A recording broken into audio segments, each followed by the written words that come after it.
Kion had finally done it. After a long journey, a ton of battles, and mastering the roar of the elders, he became king alongside Queen Rani at the Tree of Life. Peace had finally returned. The sun shone bright over the mountaintops, the animals were calm, and the Tree of Life stood tall and strong, etc., etc., etc. It was all perfect. Until it wasn't, because peace never lasts forever, and war never changes. Everybody was convinced that threats wouldn't rise again, but danger was slowly rising in the shadows. Makucha, the sneaky leopard, and his team had been sent far away by Kion's roar, but exactly where? He didn't know. Until now.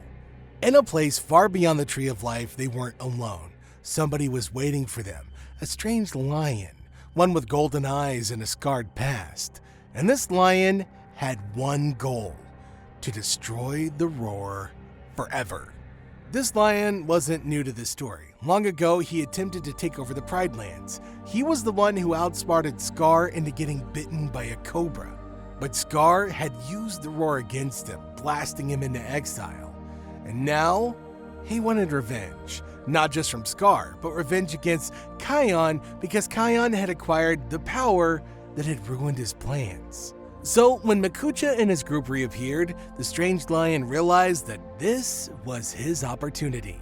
He offered them strength, training, and a bold new plan. Together, they would return to the Tree of Life and take everything. While danger lingered in the air, Kion and Rani were basking in peace and glory. With kindness and strength, they ruled. The night pride grew stronger. Kion's friends had found their way in this new land. Bunga is still Bunga, naturally, eating bugs with Binga and wreaking havoc everywhere. Every single morning, Fuli and Azad would tear down the grass plains in a race. And Kion? Man, he had settled into bliss. He had everything he ever wanted. Better yet, he and Rani were beginning to plan for a future. And then it happened. One night, as the sun set and the sky glowed orange, Kion and Rani took a peaceful walk through the trees. They began to picture how their life would be with small cubs running around all over the place. But they weren't alone. Vines dropped from the trees. Thick roots wrapped around Kion's legs, pinning him to the ground. He tried to roar, but more vines tied his muzzle shut. Rani gasped, but dizziness gripped her before she could even put her plan into action. And then, out of the shadows, came the strange lion.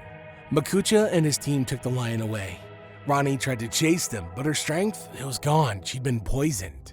The strange lion told them his plans at their camp. He didn't only want to defeat Kion, but to shatter him, to let Kion reveal the Tree of Life's secrets, the roar and the Pride Lands. Kion held his tongue, so they starved him and they kept him isolated. But he was way tougher than they imagined, and he would never give up. Alone in the Tree of Life, Rani woke up weak but determined. Kion was missing and the Tree of Life was under attack. The Night Pride assembled fast. Fuli, Beshti, Ono, Anga. They all knew they couldn't win without the roar and they needed help. Ono suddenly had an idea. There's somebody else who has the roar right now, Vitani. The others froze. Vitani? Rani asked. Rani nodded. We've never asked for help from the Pride Lands before, but if we want Kion back, now's the time. They sent their fastest, Fuli and Azad, speeding off toward the Pride Lands. They needed Vitani, and they needed her now. Fuli and Azad ran through the vast cry of the savannah, the sun already setting low. They didn't stop for a moment. They didn't know how long Kion had. They didn't want to find out. At Pride Rock, they found Vitani training with her lion guard not too far from the lair. Vitani sensed something was wrong at once. What's happened? Kion's been taken, Fuli gasped. We need your help. Vitani nodded immediately. Give me 5 minutes. Then she was ready to go. The three were off into the night, running their fastest. Meanwhile, Kion's captors had a bigger plan. Back in a cave, far from the Tree of Life, Kion was still tied. The strange lion stood over him. You know, Kion, the lion growled. That roar was never yours. It was mine first. Scar stole it, then you got it, but I'm taking it back. Kion had to keep his mouth shut. Instead, he scanned his surroundings, thinking. Makucha, Ora, and Mama Binturong stalked behind the strange lion, waiting for the signal to attack the Tree of Life for good. But they didn't know that help was already in sight. There was a roar throughout the grasslands and the sound of paws as dawn approached with the arrival of Vitani, fierce as ever. Upon seeing her, Rani's face flooded with relief. "You came." After a quick nod, Vitani said, "Let's go get our king." Rani led the way, while the rest of the Night Pride distracted the enemies, continuing to circle the Tree of Life. The predators had come back to attack, but this time, the lions were prepared. They were ready. The rest of Vitani's team had already engaged them in a fight, while she, Rani, Anga, and Ono tracked down the cave. From deep within, Kion could hear noises coming from outside. At first, he thought the enemies were coming back, and then boom. The sound of ancient roars reverberated through the cliffs. That roar wasn't his, must have been somebody else's. The cave rattled. Dust floated from the ceiling.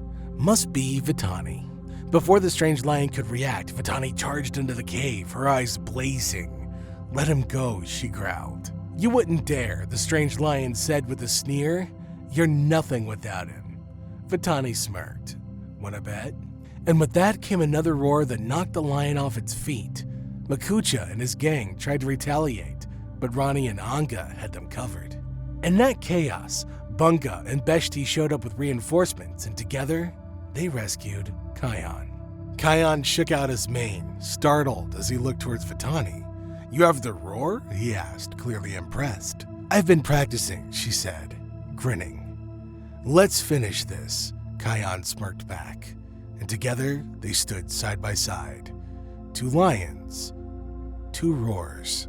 Finally, they unleashed the mightiest roar of the elders anybody had ever seen. The ground shook, the sky lit up, a massive windstorm swept across the land, launching every enemy far, far away, into a barren land with no way back. It was over. At the Tree of Life, peace at last returned to the world, and the Night Pride and the Lion Guard were now one again, proud and relieved. But just as everybody was preparing to relax, Rani stumbled. Kion hurried onto the scene. "Are you okay?" Ono looked closer, his eyes wide. "Wait, something's different." They brought her to Mikini, who checked Rani's belly and gasped with joy. "She's pregnant." Everybody froze. "What?" Kion blinked in shock. "You're going to be a father," Mikini laughed. Bunga screamed, "You're gonna be a dad? That's incredible!" And everybody cheered. Their enemies were gone. Kion and Rani found something to look forward to. A family. Kion nuzzled Rani as he whispered, "This is the start of miraculous things to come. Together, we can face anything," smiled Rani. After that, Vitani said farewell and went back to the Pride Lands, where her lion guard awaited her. She turned back for a moment to gaze at the Tree of Life. There was something incredibly important she'd realized. Not just one lion owns the roar. It belongs to all who use it for good. And with Kion and Rani leading the way, the future was brighter than ever. So what do you think? Will Kion and Rani's cub carry the roar and become the next great leader? Let me know in the comments down below. And until next time, Hakuna Matata.